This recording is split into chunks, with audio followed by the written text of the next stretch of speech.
지난주에 날씨가 무척 더웠던 것 같아요.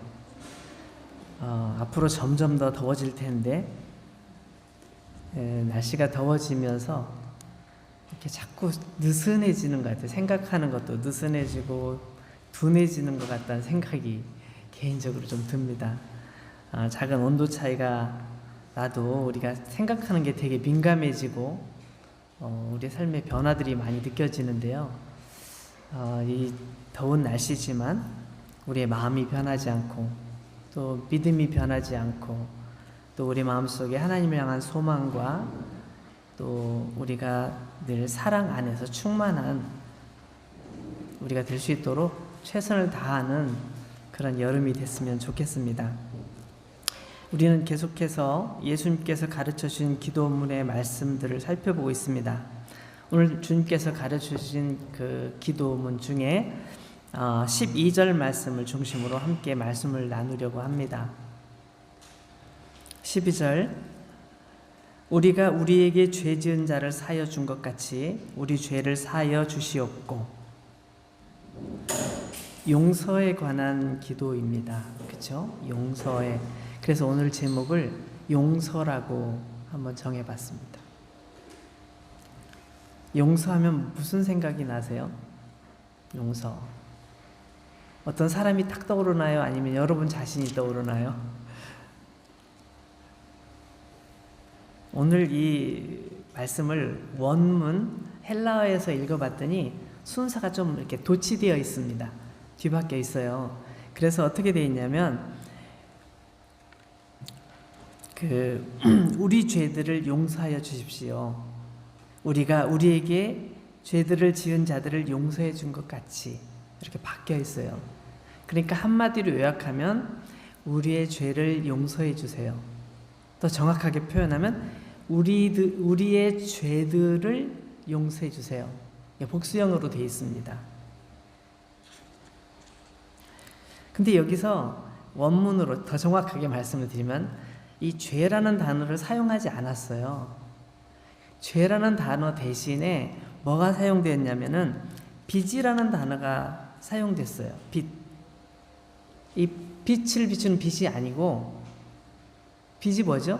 내가 뭐 필요에 의해서 누군가에게 뭘 빌렸어요. 그럼 도로 갖다 줘야 되잖아요. 내가 뭔가 빌렸거나 받았거나 그럴 때 그걸 도로 돌려줘야 되는 걸 빚이라고 보통 말하죠. 또는 누구에게 잘못을 해서 내가 배상을 해야 되는 경우가 있어요. 그 사람이 뭘 고장냈다든지 뭔가를 망쳤다든지 그러면 내가 그거에 대한 해당하는 뭔가를 갚아야 돼. 그것을 빚이라고 하잖아요. 근데 여기 사용된 단어는 이 빚이라는 단어를 사용한 거예요. 우리의 빚들을 사하여 주십시오. 우리가 우리에게 빚들을 진 사람들에게 사하여 준 것처럼 이렇게 사한다는 표현은 감면한다. 또 성경에서 사용된 단어로 그대로 사용하면 탕감한다. 완전히 없이 한다는 거거든요. 완전히 없이 한다. 그런 뜻을 가지고 있어요. 그럼 성경 번역자들이 왜 이것을 이렇게 좀 바꿔서 이렇게 좀 번역했을까요? 이것을 빚이라고 안 하고 죄라고 번역했을까요? 그래서 좀 찾아봤더니 아주 그 권위 있는 장 칼빈이 그렇게 얘기를 했어요. 칼빈이 말한 그대로를 제가 한번 적어 와봤는데, 우리가 죄를 빚이라고 부르는 이유는 우리가 하나님의 공의에 따른 형벌을 갚아야 할 것으로 빚지고 있으며 하나님의 긍휼에 값 없는 용서인 죄사함으로 구원을 받지 않는 한 그 형벌을 충족시킬 수 없기 때문입니다. 좀 어려운가요? 다시 한번 읽어볼게요. 우리가 죄를 빚이라고 부르는 이유는 우리가 하나님의 공의에 따른 형벌을 갚아야 할 것으로 빚지고 있으며 하나님의 긍휼에 값 없는 용서인 죄사함으로 구원을 받지 않는 한 그 형벌을 충족시킬 수 없기 때문입니다. 좀 더 읽어볼게요. 하나님께서는 우리를 면제해 풀어주실 수 있는 뭔가를 우리에게 받지 않으시고 도리어 그분의 아들이신 우리 주 예수 그리스도, 우리의 대속을 위해서 아버지께 단번에 바쳐지신 분이시죠. 그분 안에서 친히 그분의 긍휼로 갚아주심으로써 우리를 너그럽게 면제하시고 이 빚에서 구해 주십니다. 이렇게 설명을 하고 있습니다.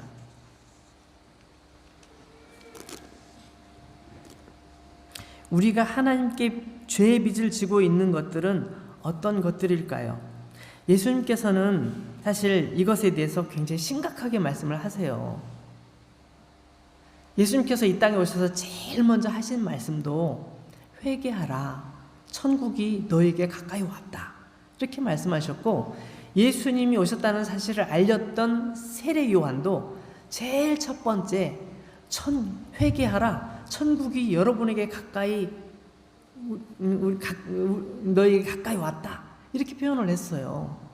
그래서 이 죄에 대한 문제를 심각하게 다뤘어요. 심각하게. 마태복음 5장 21절 22절 말씀을 보면 예수님께서 이런 말씀을 하셨습니다. 옛사람에게 말한 바 살인하지 말라, 누구든지 살인하면 심판을 받게 되리라 하였다는 것을 너희가 들었으나 나는 너희에게 이렇게 말하겠다. 어떻게? 형제에게 노하는 자마다 심판을 받게 되고 형제를 대하여 라가라 하는 자는 공에 잡혀가게 되고 미련한 놈이라고 하는 자는 지옥불에 들어가게 되리라. 이 라가라는 말은 이 아람어, 라카라는 그 아람어예요. 근데 이 말의 뜻은 뭐냐면 머릿속이 텅 볐다고 말하는 거예요. 우리 가만히 생각해보면 우리도 그런 말이 있더라고요. 뭐 골빈 뭐라고 말하잖아요. 근데 그런 말을 사람에게 너 머리가 텅 볐구나, 이런 식으로 아주 심한 모욕의 말인데 그 말을 사용하는 것조차도 그것도 안 된다는 거예요. 미련한 놈, 바보, 그런 뜻이죠. 미련한 놈, 바보, 그렇게 말하잖아요.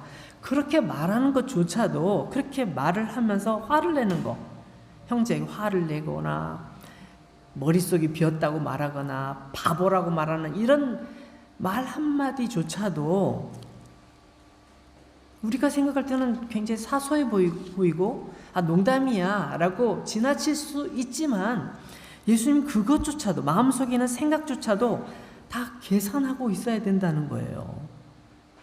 우리가 그것에 대해서 빚을 갚을 날이 있다, 하나님 앞에서.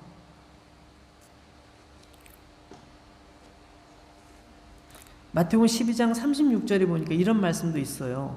사람이 무슨 무익한 말을 하든지 심판 날에는 이에 대하여 신문을 받게 될 것이다. 별로 쓸모없는 얘기이지만 그런 얘기를 막 했다고 해도 그 말조차도 하나님 앞에 서면 그 말에 대해서 우리가 엄중하게 너가 그 말을 왜 했는지 얘기해봐, 하나님께서 그렇게 물어보실 수 있다는 것이죠. 그러니 우리가 하나님 앞에서 도대체 누가 피할 수가 있겠어요?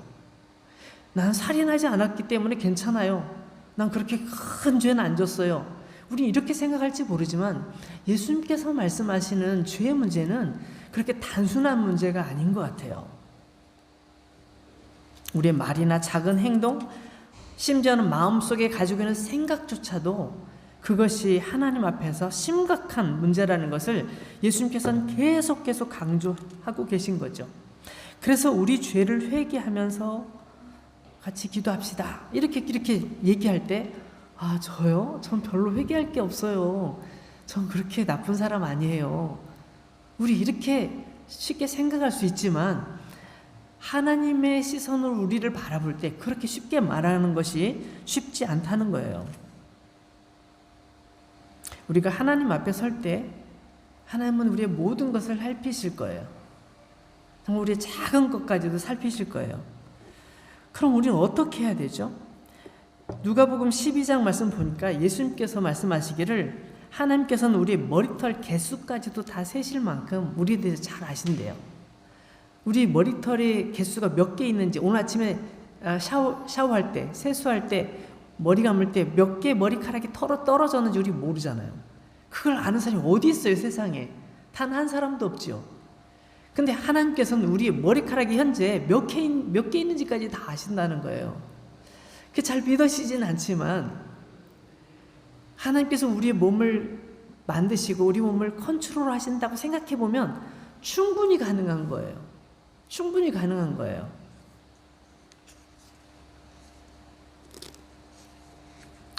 그렇기 때문에 준엄하신 하나님의 용서가 없으시다면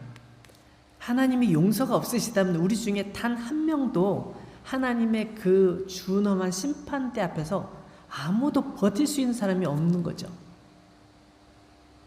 우리가 정말 하나님 앞에서 우리 자신을 드러내놓고 생각해 보면 그래, 정말 내가 하나님 앞에서 드릴 말씀이 하나도 없구나, 이런 생각을 하게 되잖아요.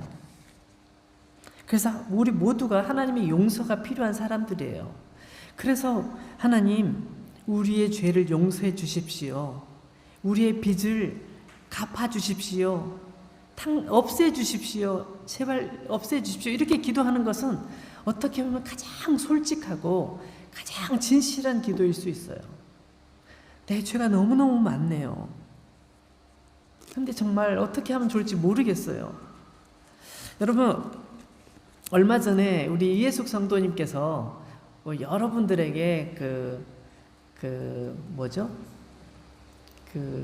들깨 씨앗을 주셨어요. 들깨 씨앗을. 그래서 많은 분들이 들깨 씨를 가지고 가셔가지고 이제 집에 심어서 키우고 있어요.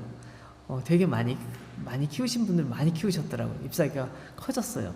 저희 집에도 그 들깨를 심었는데 저희 집 들깨는 이상하게 잘 안 자라요. 저는 뭐 이렇게 심어 놓을 때는 잘 심어도 그 뒤는 심고 나면 잊어버리는 스타일이라 잘 못 키우고 거의 제가 키우면 꼭 죽어요. 근데 제 아내가 매일 가가지고 물도 주고 쳐다보고 또 뭐 문제가 있는지 이렇게 보더라고요. 그러니까 이 들깨들이 조금씩 이제 진짜 깻잎을 피웠어요. 깻잎을 피우면서 이렇게 조금씩 커가는 걸 보면서 참 이 느끼는 바가 참 많이 있어요. 하나님께서 부어주시는 용서와 사랑의 은혜가 우리 속에 있을 때 우리가 물을 주어서 식물을 키우는 것처럼 하나님의 은혜가 우리 속에 있지 않으면 우리가 하나님 안에서 우리를 키워갈 수 없고 우리 믿음도 키워갈 수 없고 사랑도 키워갈 수 없고 우리 삶을 정말 하나님 앞에 온전히 유지해갈 수 없을 거예요. 근데 하나님께서 정말 이슬 같은 은혜를 우리에게 부어주시면서 그 깨들이 이렇게 싹을 피우고 잎을 이렇게 자라게 하고 점점 성장해 가는 것처럼 우리가 하나님 앞에서 조금씩 자라가는 거죠. 우리가 그 조그만 식물이라고 생각해보고 우리 자신을 한번 생각해봐요.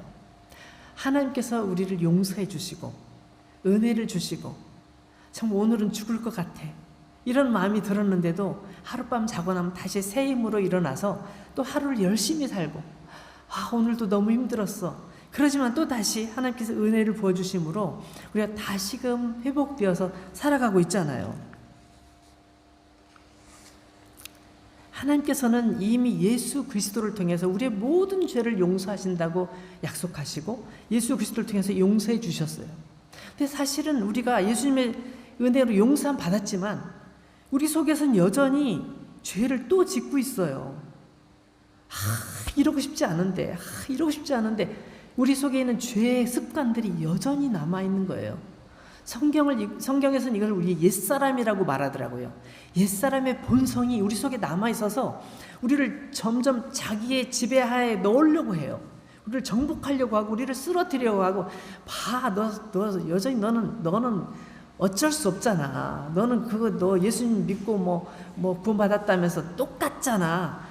하면 뭐 하겠어. 우리에게 자꾸 그렇게 비웃지만 예수님의 보혈을 의지하면서 우리는 계속 하나님께로 나가는 사람들이 돼야 되는 거예요. 우리의 죄의 본성들이 남아있고 거짓된 옛날의 모습들이, 죄악된 모습들이 여전히 우리를 짓누르고 있지만 그럼에도 불구하고 하나님의 은혜가 계속 우리에게 부어주시기 때문에 우리가 참고 이기면서 하나님 맞아요. 저는 죄인이에요. 저는 정말 또 죄를 짓고 또 넘어지고 쓰러져요. 이게 저의 본성인 것 같아요. 그렇지만 이런 나를 위해서 예수님 오셨으니 내가 다시금 용기를 내서 다시 출발하겠습니다. 우리가 그래서 날마다 하나님의 은혜를 구하고 내 힘이 아닌 하나님의 은혜로, 하나님의 도우심으로, 하나님의 이끄심으로, 하나님 주신 은혜로 살아가는 것이죠.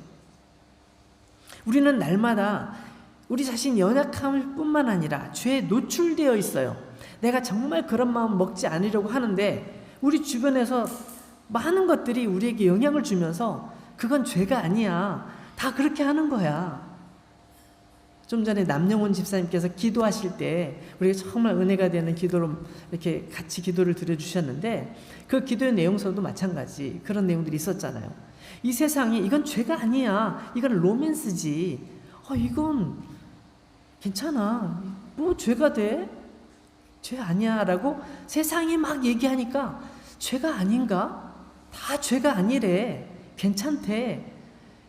이런 자꾸 그런 생각들이 우리 마음속에 들면서 죄를 지으면서도 괜찮을 거야 라는 자기 위안을 하는 경우들도 너무너무 많은 거예요.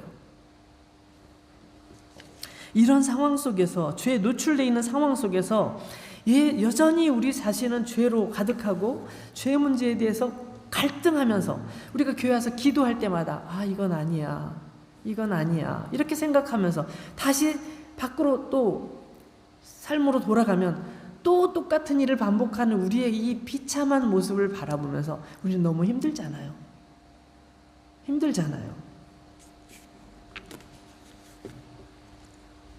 그래서 여러분, 우리가 지난번에 함께 살펴본 것처럼 하나님께 우리 일용할 양식을 주옵시고 일용할 양식을 달라고 기도하는 것처럼 그날 필요한 양식을 주십시오 라고 기도하는 것처럼 그날 필요한 하나님의 죄 용서가 우리에게 너무너무 절박하고 절실한 거예요.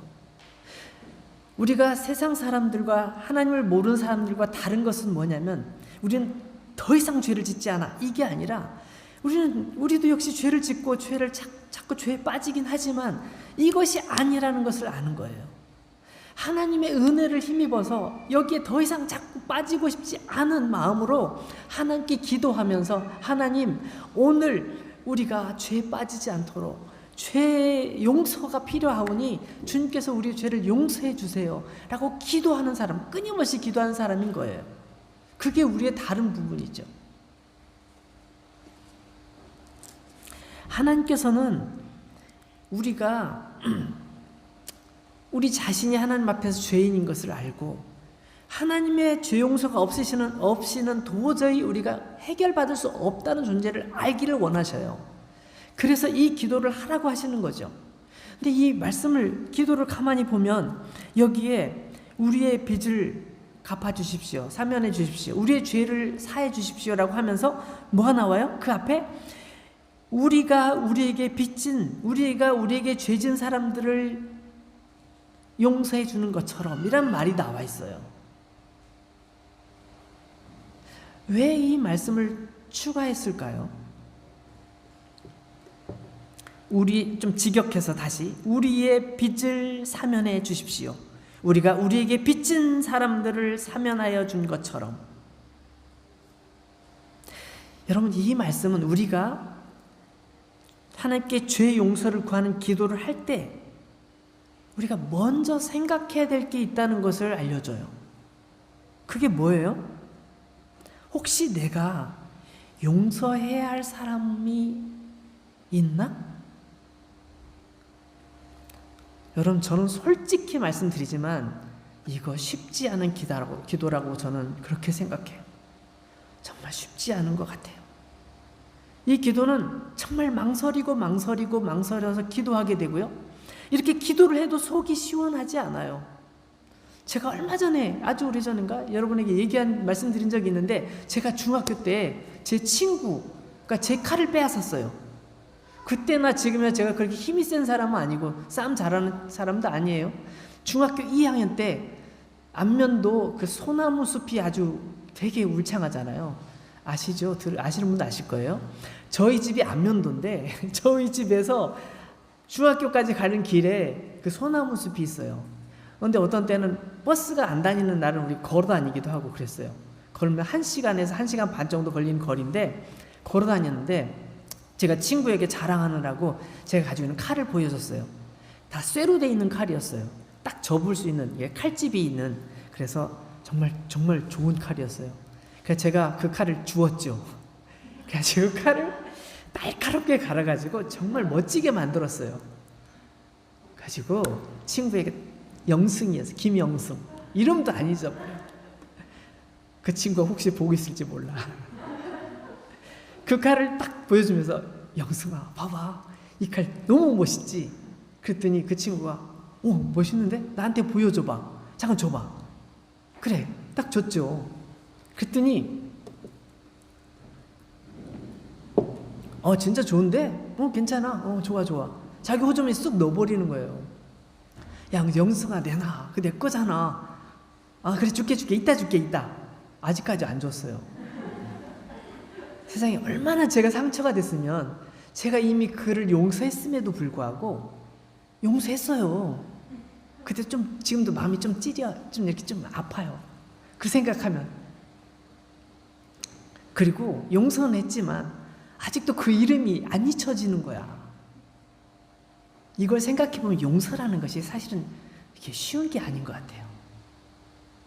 쉬운 게 아니에요.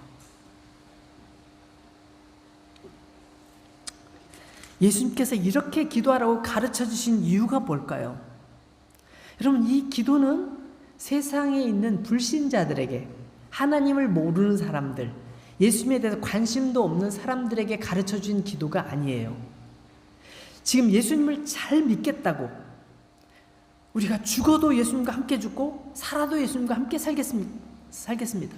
예수님 가시는 어느 곳이든지 나는 따라갈 것입니다. 예수님께서 위험에 처하면 차라리 제 목숨을 바쳐서라도 예수님을 보호해드리겠습니다라고 말하는 제자들에게 예수님께서 하신 말씀이에요.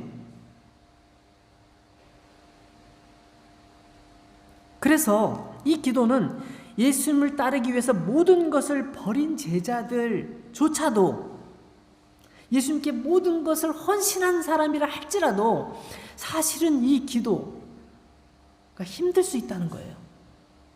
이 기도가 필요하다는 거예요.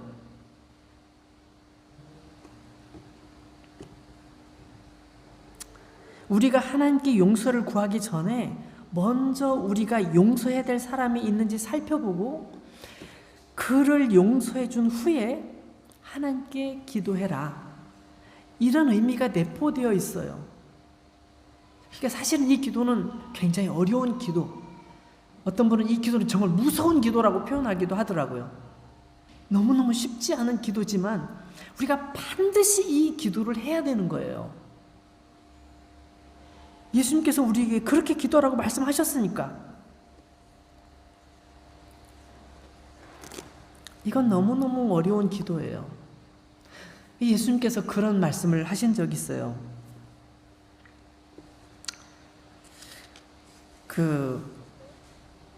어떤 왕이 있는데, 왕은 옛날엔 재판까지 다 했잖아요. 왕이 재판을 하려고 탁 재판정에 앉아 있는데 죄수가 한 명이 딱 들어왔어요. 근데 무슨 죄인가 봤더니 왕이 가지고 있는 그 왕의 재산 중에 1만 달란트를 그 죄인이 갖다 써버린 거예요. 여러분, 1만 달란트 어마어마하게 비싼 거거든요. 도대체 어디다 썼는지 모르겠지만 그런 썼어, 1만 달란트를. 왕이 화가 나겠죠. 아니 1만 달란트를 쓰다니. 근데 1만 달란트 얼마나 큰 돈인데 당장 저 사람을 종으로 팔고 저 아내도 팔고 애들도 다 팔고 집에 있는 물건 다 팔아서 갚아, 이렇게 명령을 내렸어요. 그랬더니 그 사람이 정말 잘못했다고, 정말 용서해달라고 한단 말이에요. 제가 어떻게 해서든지 갚아볼 테니까 제발 조금만 기다려달라고, 참아달라고 얘기를 하는 거예요.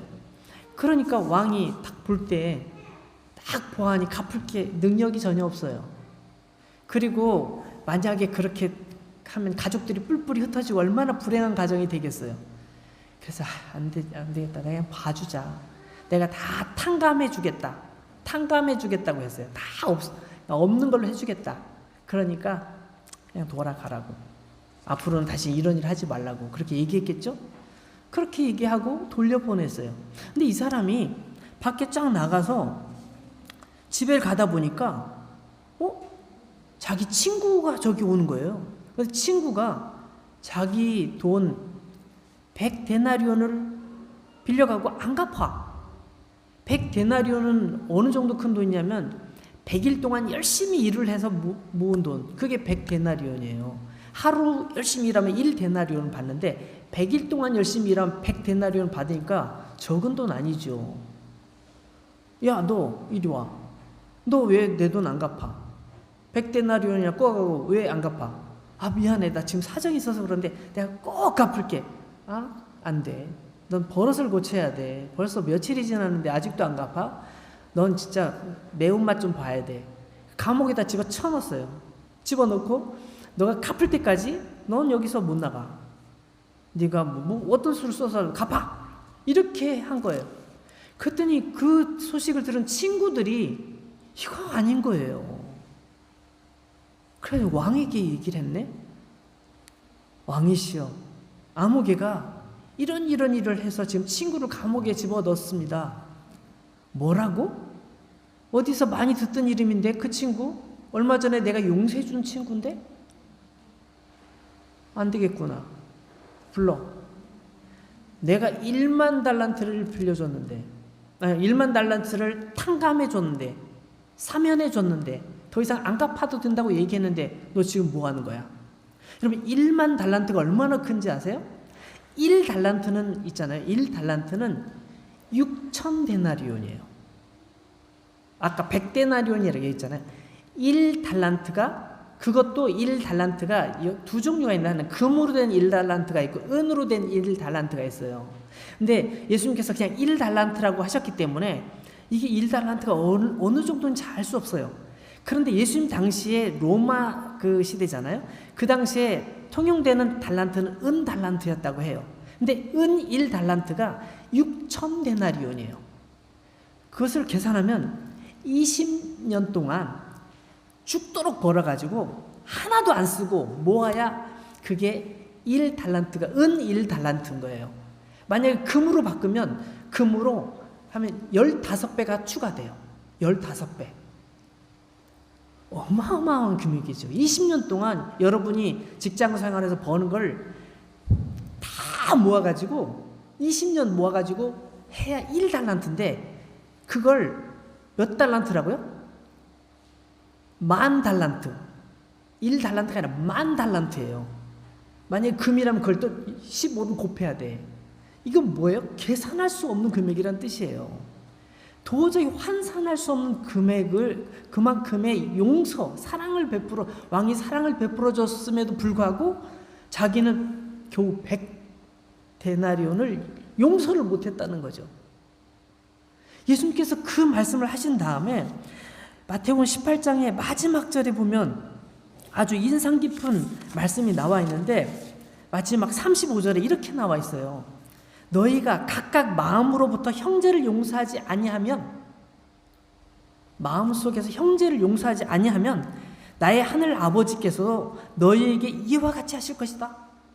용서 못하겠어. 하나님께서 용서 안 하셔. 여러분 이러니까 이 기도가 무서운 기도라는 거죠.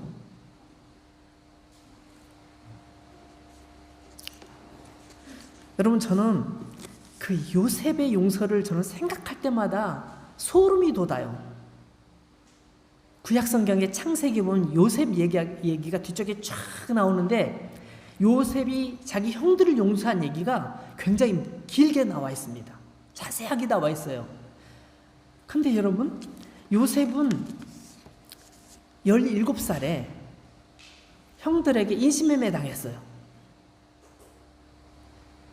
형들이 생각할 때 그럴 만도 했을까요? 왜냐면 아빠가 요셉만 너무 사랑해. 좋은 옷만 사 입혀주고 요셉만 사주고 자기들은 넌 들판에 가서 양쳐. 들판에 가서 자든지 요셉은 너무너무 사랑해 주는 거예요. 그러니까 화가 나기도 했겠죠. 그렇다고 동생을 어떻게 인신매매 할 수가 있어요? 그건 너무너무 잘못됐잖아요. 요셉은 17살에 인신매매를 당해서 이집트로 끌려갔어요.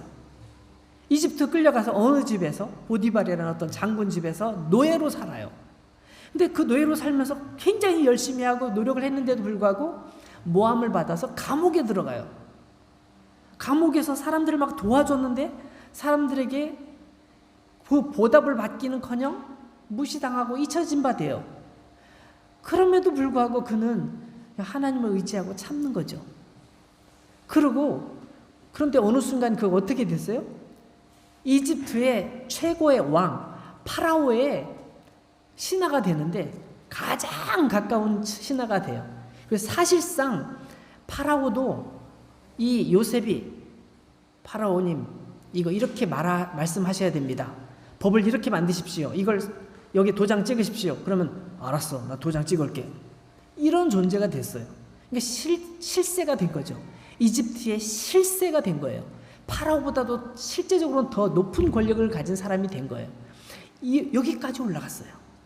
그런데 바로 그 상황 속에서 형들이 구걸하러 이집트에 온 거예요. 마침 형들이 살고 있던 가나안 땅이 그 가뭄이 들면서 먹을 것이 하나도 없으니까 이집트에 먹을 것을 사러 왔다가 이 요셉 앞에 서게 된 거예요. 요셉인지도 모르고 거기 와서 서서 우리에게 곡식을 좀 파십시오. 이렇게 말하는 상황이 됐죠. 여러분 이 상황에서 여러분이 정말 용서를 못했다면 어떻게 하겠어요? 감옥에 쳐넣어. 너희들 스파이지? 저 녀석들 사형. 이렇게 말하면 끝나요. 법이고 뭐고 필요 없어요. 이렇게 최고 권력자가 말하면 그냥 끝나는 거예요. 충분히 그렇게 할 수 있는 상황이죠. 근데 요셉은 어떻게 하냐면요. 여러분 창세기를 한번 읽어보세요. 요셉은 계속 형들에게 질문을 하고 어떤 상황을 통해서 형들이 어떻게 생각하는지를 계속 확인하기 시작해요.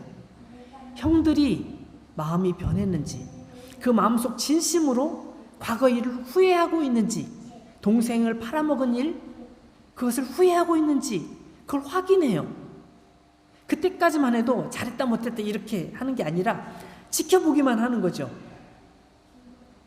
그리고 그들이 진심으로 요셉을 옛날에 팔았던 것을 후회한다는 사실을 알게 돼요. 그걸 확인한 다음에 눈물을 참지 못해요.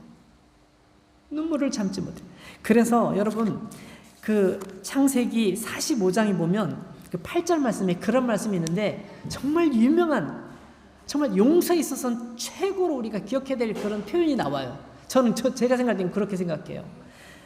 진심으로 용서를 한대요. 나를 이리로 보내신 이는 당신들이 아니고 하나님이십니다라고 얘기해요. 그러니까 나를 무서워하지 마세요. 형들, 나를 무서워하지 마세요. 형들이 나를 팔아서 이곳에 보냈지만 사실은 하나님께서 우리 가족을 구원하시려는 특별한 계획을 가지고 이곳에 보내신 거예요. 그러니까 나를 무서워하지 마세요. 내가 형들을 절대로 죽이지 않을 거예요.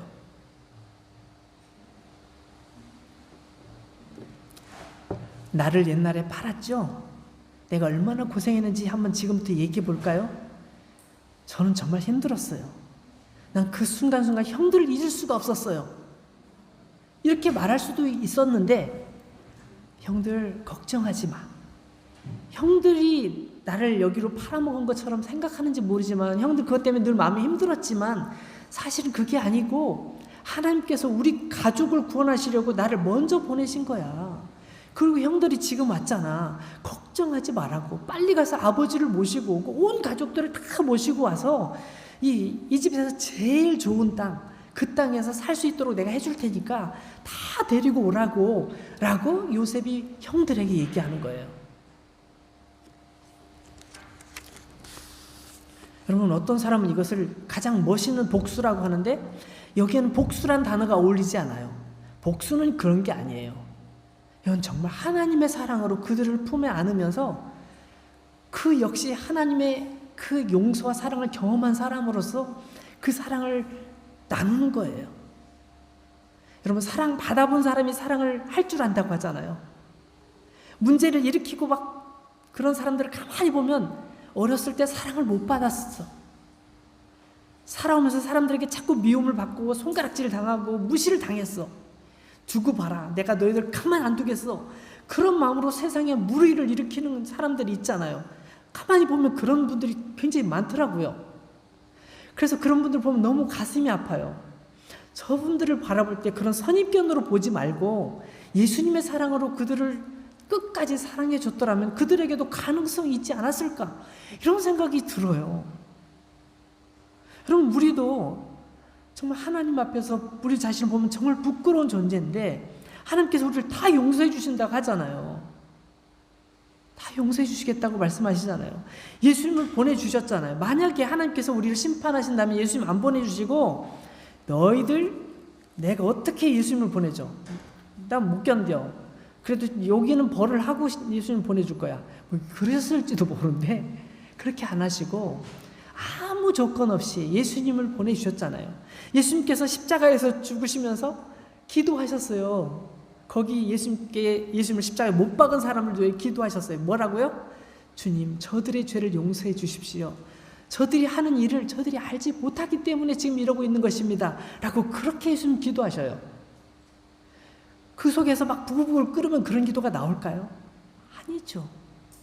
예수님이 용서하시는 것은 그런 모습이고 하나님께서 용서하신 모습이 그런 모습이고 예수님께서 그렇게 기도하라고 하시는 말씀은 우리도 그런 마음을 가지고 용서할 것을 믿으시기 때문에 그런 거예요. 우리가 그렇게 할 것을 기대하시기 때문인 거예요.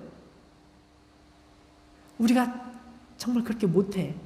김영승의 이름을 아직까지 기억하고 있는 이 목사의 이 비참한 모습처럼 우리 인간들의 모습은 그렇게 남을 제대로 용서하는 게 쉽지가 않아요. 그럼에도 불구하고 예수님께서 그렇게 기도하래요. 날마다 그렇게 기도하래요. 우리의 마음속에 있는 그것들을 내려놓고 하나님께 기도하면서 하나님, 제가 다 용서할게요. 용서했어요. 제 마음속에 용서했어요. 감정적으로 아직 좀 남아있긴 하지만 다 제 마음속으로 다 용서했어요. 그러니 주님께서도 저를 용서해 주세요. 저를 용서해 주세요. 우리를 용서해 주세요. 이렇게 기도하라는 것이죠.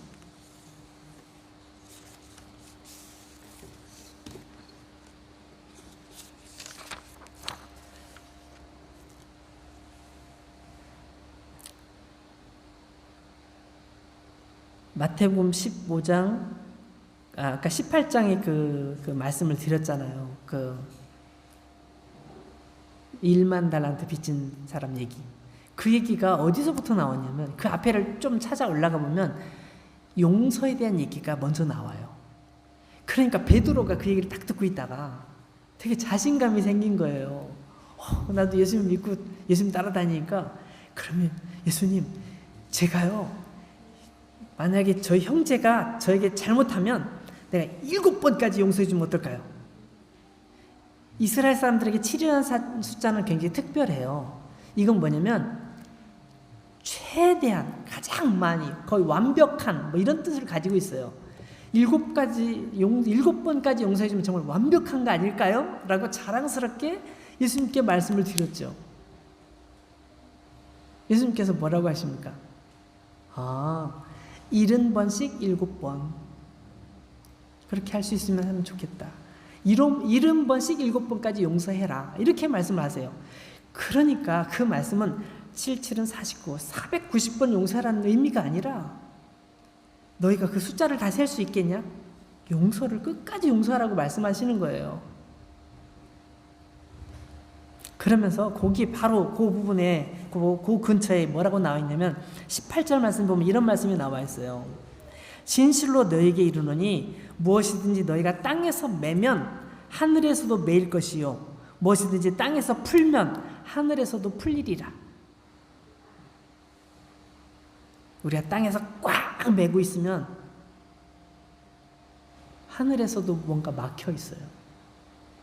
우리가 확 풀어버리면 하나님께서 축복하시고 하늘에서도 풀어주시고 모든 것이 회복되고 하나님의 사랑과 은혜와 축복이 그 삶 속에 임하게 되는 거예요. 사랑하는 여러분, 말씀을 맺을게요.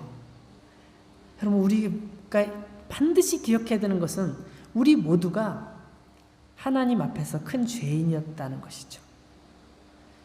그리고 우린 여전히 예수님의 십자가로 죄 씻음을 받았음에도 불구하고 날마다 죄 가운데 살아가고 있는 아주 부족한, 연약한 존재라는 거예요. 매일매일 크고 작은 실수와 죄를 저질러요. 그러면서 우리는 베드로처럼 주여, 형제가 내게 죄를 범하면 몇 번이나 용서하면 될까요? 7번 하면 될까요? 라고 우리는 그렇게 말한다는 것이죠. 여러분, 오늘 우리가 정말 마음속에 기쁜 마음으로 이렇게 기도할 수 있을까요? 우리가 우리에게 죄 지은 자를 사하여 준 것 같이 우리 죄를 사하여 주시옵고, 우리 그렇게 기도할 수 있을까요?